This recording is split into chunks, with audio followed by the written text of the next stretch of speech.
दोस्तों स्वागत है आप सभी का आपके अपने YouTube चैनल बी ए सेंटर में। पॉलिटिकल साइंस का एक मोस्ट इंपॉर्टेंट क्वेश्चन कि महात्मा गांधी की ग्राम स्वराज की अवधारणा की विवेचना करें। महात्मा गांधी का जो ग्राम स्वराज की अवधारणा या फिर जो विचार था उसके बारे में आपको बताना है। ये क्वेश्चन अगर आपके सिलेबस में है तो क्वेश्चन को फिक्स कर लीजिए। ठीक है, आप लोग क्वेश्चन को फिक्स कर लीजिए। ये आएगा 15 नंबर में पूछेगा या फिर 5 नंबर में आएगा, लेकिन ये क्वेश्चन आएगा तो आएगा। ठीक है, तो ध्यान से देखिए, समझिए, सुनिए। जो भी हम आपको बता रहे वीडियो को आप लोग अंत तक देखिए और जो भी बताते हैं उसको ध्यान से सुनिए। ठीक है, चैनल पर नहीं तो आप लोग चैनल को सब्सक्राइब कर लीजिए। वीडियो पसंद है तो वीडियो को लाइक करके अपने दोस्तों में शेयर भी कर दीजिएगा। समझते हैं हम लोग इस क्वेश्चन के आंसर को। एक छोटा सा यहाँ पर परिचय लिखा है, पहले उस चीज को हम लोग समझ लेते हैं। कहा जा रहा है कि महात्मा गांधी केवल भारत के स्वतंत्रता आंदोलन के महान नेता ही नहीं थे।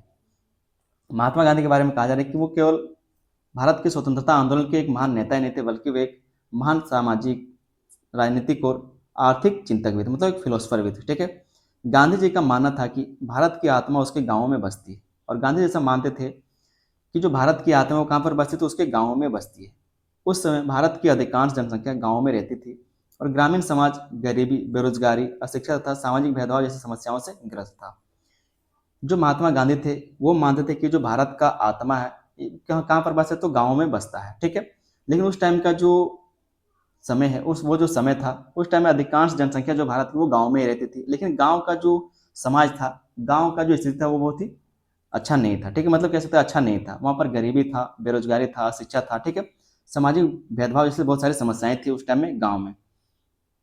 गांधी जी का विश्वास था कि भारत का वास्तविक विकास तभी संभव है जब गांव मजबूत, आत्मनिर्भर और स्वशासित बने। इसी विचार को उन्होंने ग्राम स्वराज का नाम दिया। लेकिन गांधी जी का ऐसा विश्वास था कि भारत का वास्तविक विकास कब संभव होगा, जब भारत के गांव मजबूत होंगे, जब भारत के गांव आत्मनिर्भर होंगे, जब भारत का गांव स्वशासित होगा, तब जाकर क्या होगा, भारत का विकास हो सकता है। और इसी जो विचार है, ये जो विचार है, इसी विचार को इन्होंने ग्राम स्वराज का नाम दिया है। आगे दोस्तों इसमें कहा जा रहा है कि ग्राम स्वराज का अर्थ केवल गाँवों का प्रशासन नहीं था। सिर्फ गाँव का प्रशासन ही ग्राम स्वराज नहीं था, बल्कि यह एक ऐसी व्यवस्था थी, एक ऐसी व्यवस्था की कल्पना थी जिसमें गांव आर्थिक, सामाजिक, राजनीतिक और नैतिक रूप से आत्मनिर्भर हो। कहा जा रहा है कि सिर्फ प्रशासन तक ही गांव जो ग्राम स्वराज वो सीमित नहीं था, बल्कि इसमें एक ऐसी व्यवस्था थी, एक ऐसी व्यवस्था की कल्पना थी जिसमें गांव जो एक आर्थिक रूप से, सामाजिक रूप से, राजनीतिक रूप से और नैतिक रूप से क्या तो आत्मनिर्भर हो सके। ये था ग्राम स्वराज। तथा गांव के लोग स्वयं मिलकर अपने विकास और शासन का संचालन करें। मतलब जो चीज़ आपको चाहिए, आपके समाज को जो चाहिए, आपको जो जरूरत है, उन सब चीज़ों का विकास आपके ही गांव में हो। उन सब चीज़ों का जो उत्पत्ति हो या फिर कह सकते जो उसका उत्पादन हो, कहाँ पर हो, आपके गांव में। उस चीज़ को ग्राम स्वराज का नाम दिया गया। उसका ग्राम स्वराज का अर्थ इस चीज़ को बताया गया महात्मा गांधी के द्वारा। ठीक है, आगे हम लोग डिटेल में इस चीज़ को और समझेंगे, तो आपको क्या करना है, वीडियो को अंत तक देखना है। कहा जाए कि महात्मा गांधी ग्राम स्वराज की अवधारणा। अब हम लोग यहाँ पर इनके विचारों को देखते हैं। पहले जो इनका ग्राम स्वराज का अवधारणा था वो था आत्मनिर्भर गांव की अवधारणा। आत्मनिर्भर गांव की अवधारणा मतलब आपको जो चाहिए, गांव के लोगों को जो चाहिए वो उन्हीं के गांव में मिल जाए। इसको बोलते हैं आत्मनिर्भर गांव की अवधारणा। इनका पहला विचार था ग्राम स्वराज का। ठीक है, कहा जा रहा है कि गांधी जी का मानना था कि प्रत्येक गांव अपनी आवश्यकताओं की पूर्ति स्वयं करे। जिस गांव की जो आवश्यकता है वो अपनी आवश्यकताओं की पूर्ति स्वयं उसी गांव में करे। ठीक है, गांव में रहने वाले लोग भोजन, कपड़ा और दैनिक उपयोग की वस्तुओं का उत्पादन अपने स्तर पर करें। इससे गांव की बाहरी निर्भरता कम होगी और ग्रामीण अर्थव्यवस्था मजबूत बनेगी। इनका मानना था, महात्मा गांधी चाहते थे कि जितने भी गांव हैं, सभी गांव क्या है तो भोजन से लेकर के कपड़ा, दैनिक उपयोग, जितनी भी वस्तुएं हैं उसका उत्पादन अपने स्तर पर करें, मतलब अपने गांव के क्षेत्र में करें। ठीक है, इससे गांव की जो बाहरी निर्भरता है, मतलब जो बाहरी जगहों पर जाकर के हम लोग चीज़ों को खरीदते हैं, वो सारी क्या होगी, उसकी जो निर्भरता है वो कम होगी और ग्रामीण अर्थव्यवस्था मजबूत हो पाएगा। ठीक है, गांधी जी ने चरखा, खादी और कुटीर उद्योगों को विशेष महत्व दिया। इन्होंने कहा कि चरखा चलाइए, खादी काटिए। ठीक है, कुटीर उद्योग मतलब जो छोटे छोटे उद्योग है उनको विशेष महत्व दिया कि छोटे छोटे उद्योग अपने गांव में आप लगाइए और आत्मनिर्भर बनिए। ठीक है, आत्मनिर्भर बनने पर इन्होंने जोर दिया है। उनका विचार था कि बड़े उद्योगों की बजाय छोटे छोटे और घरेलू उद्योग ग्रामीण लोगों को रोजगार देंगे और गरीबी को कम करेंगे। उनका मानना था कि अगर बड़े उद्योग लगाते हैं तो उससे बेहतर है कि छोटे छोटे घरेलू उद्योग और जो ग्रामीण लोग हैं उनको रोजगार भी इससे मिल जाएगा और गरीबी इससे कम हो पाएगा। तो पहले जो इनका गांधी जी का जो ग्राम स्वराज का अवधारणा था, पहला पॉइंट हमारा आत्मनिर्भर गांव की अवधारणा। इनका आत्मनिर्भर गांव की अवधारणा था, मतलब गांव जो आत्मनिर्भर बने, ये इसका सोच था, इनका विचार था। आगे में कहा जा रहा है कि वे चाहते थे कि गांव केवल कृषि पर निर्भर ना रहे, बल्कि छोटे उद्योगों के माध्यम से आर्थिक रूप से भी मजबूत बने। ठीक है, तो इनका एक पहला विचार था ग्राम स्वराज का। दूसरा जो इनका विचार है ग्राम स्वराज को लेकर के वो है विकेंद्रीकरण का सिद्धांत। इन्होंने विकेंद्रीकरण का सिद्धांत दिया है। गांधी जी सत्ता के केंद्रीकरण के विरोधी थे, मतलब सत्ता कहीं पर एक जगह पर स्थिर हो, इसके ये विरोधी थे, इसको विरोध करते थे ये। उनका मानना था कि यदि सारी शक्ति केवल केंद्र सरकार या फिर बड़े नेताओं के हाथों में रहेगी तो आम जनता की भागीदारी कम हो जाएगी, जो आम लोग हैं उनकी भागीदारी कम हो जाएगी। इसलिए वे शासन की शक्ति को गांवों तक पहुंचाना चाहते थे।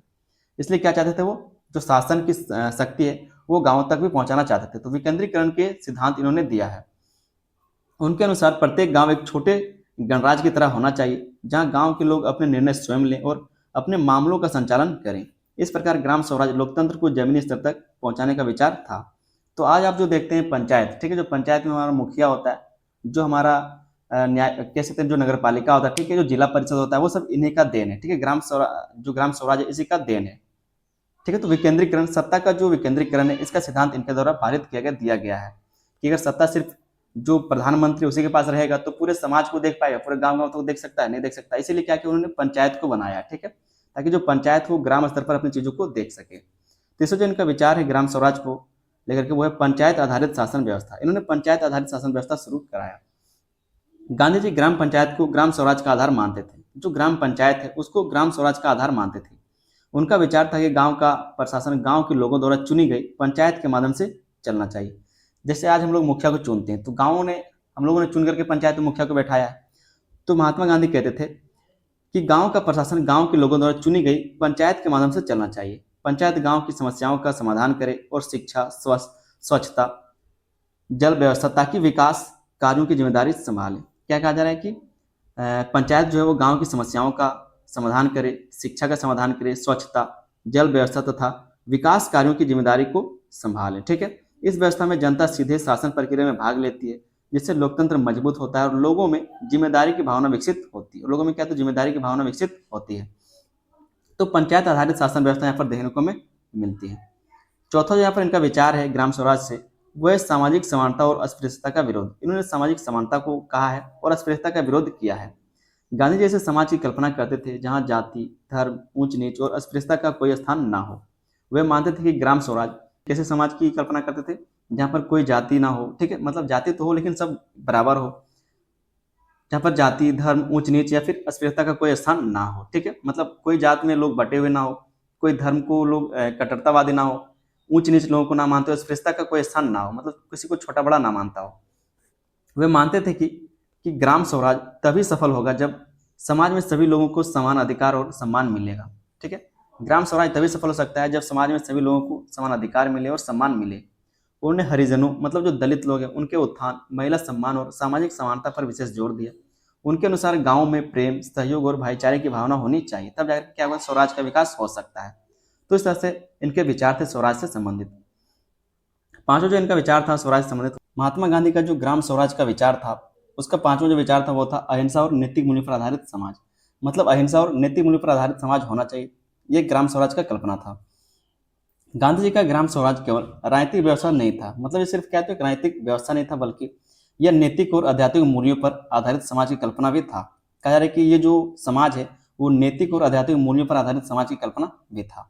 वे चाहते थे कि गांवों में लोग सत्य, अहिंसा, ईमानदारी और सहयोग की भावना से जीवन बिताएं। उनका विश्वास था कि नैतिकता के बिना समाज का वास्तविक विकास संभव नहीं है। और महात्मा गांधी से मानते थे, उनका विश्वास था कि नैतिकता के बिना समाज का वास्तविक विकास संभव नहीं हो सकता। तो अहिंसा और नैतिक मूल्य पर आधारित समाज की वो कल्पना करते थे। छठा जो उनका विचार था वो था शिक्षा और स्वच्छता पर बल। वो शिक्षा और स्वच्छता पर बल देते थे। गांधी जी ग्राम स्वराज में शिक्षा और स्वच्छता को अत्यंत महत्वपूर्ण मानते थे। उनका विचार था कि गाँव में बुनियादी शिक्षा सभी लोगों को मिलनी चाहिए। उन्होंने नई तालीम का विचार दिया, जिनमें शिक्षा को श्रम और व्यवहारिक कार्यों से जोड़ा गया। इसके साथ ही वे गांवों में स्वच्छता, साफ सफाई और स्वास्थ्य सुविधाओं को भी आवश्यक मानते थे। तो शिक्षा और स्वच्छता पर उन्होंने बल दिया। ग्राम स्वराज के विचार है ये। अगला जो विचार है ग्राम स्वराज का, वो है ग्राम स्वराज और आर्थिक समानता। गांधी जी अत्यधिक धन संपत्ति के विकेंद्रीकरण के विरोधी थे, मतलब ज्यादा से ज्यादा धन को एकत्र करना उनके ये विरोधी थे। वे चाहते थे कि समाज में आर्थिक असमानता कम हो और सभी लोगों को जीवन की आवश्यक सुविधाएं प्राप्त हो। तो ग्राम स्वराज की आर्थिक समानताएं, ग्राम स्वराज और आर्थिक समानताएं, उनका विचार था कि उत्पादन का उद्देश्य केवल लाभ कमाना नहीं होना चाहिए, बल्कि समाज की आवश्यकताओं की पूर्ति और लोगों का कल्याण भी होना चाहिए। वो मानते थे कि सिर्फ अगर आप उत्पादन करते हैं, आप मालिक हैं, तो सिर्फ आपके पास धन इकट्ठा ना हो जाए, बल्कि आपका उद्देश्य ये होना चाहिए कि लोगों तक सामान भी पहुंचे। ऐसा नहीं कि सिर्फ आप पैसे कमाने पर ध्यान दें। तो ये भी इनका एक विचार था। आगे हम लोग ग्राम स्वराज का कुछ महत्व को समझते हैं। पहले जो इनका महत्व था ग्राम स्वराज का वो था, ग्राम स्वराज ने ग्रामीण विकास और आत्मनिर्भरता के विचार को बढ़ावा दिया। ग्राम स्वराज ने क्या किया, तो ग्रामीण विकास को बढ़ावा दिया, आत्मनिर्भरता को विचार को बढ़ावा दिया। दोस्तों इस ग्राम स्वराज का महत्व रहा बहुत, इस अवधारणा ने लोकतंत्र को गांवों तक पहुंचाने का मार्ग प्रशस्त किया। ये जो अवधारणा था ग्राम स्वराज का, उन्हें लोकतंत्र को गांवों तक पहुंचाने का मार्ग प्रशस्त किया। मतलब आज जो आप पंचायती राज देखते हैं, जो पंचायत देखते हैं, इसका एक उदाहरण है। तीसरा जो इसका महत्व देखने को मिलता है, इससे कुटीर उद्योगों और ग्रामीण रोजगार को प्रोत्साहन मिला है। चौथा पॉइंट है, चौथा जो महत्व है, ग्राम स्वराज सामाजिक समानता, सहयोग और भाईचारे की भावना को मजबूत करता है। तो जो चीज़ आपने ऊपर पढ़ा उसी चीज़ को आप महत्व बना करके यहाँ पर पॉइंट में लिख सकते हैं। पांचवा पॉइंट है आपका कि आज की पंचायती राज व्यवस्था में गांधी जी के ग्राम स्वराज की स्पष्ट झलक दिखाई देती है। आज जो आप लोग पंचायती राज देखते, जो हमारा पंचायत होता है, इसी के बारे में महात्मा गांधी ने कहा था। छठा जो पॉइंट है वह है आत्मनिर्भर भारत जैसी आधुनिक योजनाओं में भी गांधी जी के विचारों का प्रभाव देखा जा सकता है। उन्होंने पहले ही कल्पना किया था आत्मनिर्भर भारत का। जो आपने पढ़ा कि जो गांव की आवश्यकताएं हैं उसको उसी गांव में उत्पादन करना चाहिए। तो आत्मनिर्भर भारत जो है, उस तरह की जो आधुनिक योजनाएं हैं, गांधी जी के विचारों में इसका प्रभाव पहले से देखा जा सकता है। ग्राम स्वराज की आलोचना को हम लोग देखते हैं। कुछ विद्वानों का मानना था कि केवल गांवों और कुटीर उद्योगों पर आधारित अर्थव्यवस्था से आधुनिक राष्ट्र तेजी से विकास संभव नहीं है। कहा जा रहा है कि कुछ विद्वान ऐसे मानते थे कि केवल गांवों में या फिर कुटीर उद्योगों पर आधारित अर्थव्यवस्था से आधुनिक राष्ट्र का तेजी से विकास संभव नहीं हो सकता। ठीक है, ये बिल्कुल सही बात है।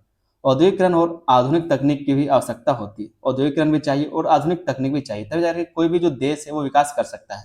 लेकिन महात्मा गांधी सूती काटने का बात करते थे, चरखा चलाने का बात करते थे, लेकिन आज के जमाने में वो चीज़ नहीं चलेगा। ठीक है, इसके बावजूद गांधी जी की ग्राम स्वराज की अवधारणा आज भी ग्रामीण विकास, स्थानिक स्वशासन और सामाजिक समानता के क्षेत्र में अत्यंत महत्वपूर्ण मानी जाती है। हालांकि इन्होंने गांव के विकास के बारे में बात कहा, गांव में लोकतंत्र के बारे में बात कहा, गांव के आत्मनिर्भर होने के बारे में बात कहा, गांव के स्वच्छ होने के बारे में बात कहा। ठीक है, तो इनके जो विचार है वो आज भी बहुत ज़्यादा महत्वपूर्ण माना जाता है। लेकिन इन्होंने कहा कि सिर्फ गाँव को जो जरूरत है वो सिर्फ गाँव में मिल जाए तो ऐसा नहीं हो सकता। आप गाँव में फैक्ट्री नहीं लगा सकते, क्योंकि फैक्ट्री के लिए नदी का जरूरत पड़ता है। नदी आपके पास नहीं, उतना पानी आपके पास नहीं। ठीक है, उतना टेक्नोलॉजी गांव में नहीं लाया जा सकता। तो कह सकते हैं कि ये थोड़ा सा कठिन था, लेकिन आज के जमाने में इनके जो विचार थे उसको बहुत ही महत्वपूर्ण माना जाता है। एक छोटा सा निष्कर्ष है कि इस प्रकार महात्मा गांधी की ग्राम स्वराज की अवधारणा आत्मनिर्भर, लोकतांत्रिक और नैतिक समाज की कल्पना पर आधारित थी। गांधी जी चाहते कि भारत का विकास गांव से शुरू हो और प्रत्येक गांव आर्थिक, सामाजिक तथा राजनीतिक रूप से मजबूत बने। ये इनका एक विचार था ग्राम स्वराज से संबंधित। ठीक है, तो उम्मीद करते हैं आपको क्वेश्चन का आंसर समझ में आ गया होगा। चैनल पर दोस्तों नहीं तो आप लोग चैनल को सब्सक्राइब जरूर कर लीजिएगा। ये क्वेश्चन आपका बहुत ज्यादा इंपॉर्टेंट था, 15 नंबर के लिए भी और 5 नंबर के लिए भी। क्वेश्चन कहीं भी पूछा जा सकता है। तो उम्मीद करते हैं आपने वीडियो को अंत तक देखा होगा। चैनल पर आप लोग सब्सक्राइब करके जाइए, वीडियो को लाइक कर दीजिए, अपने दोस्तों में इसको शेयर भी कर देना। मिलते हैं हम लोग किसी अगले वीडियो में, तब तक के लिए धन्यवाद। जय हिंद।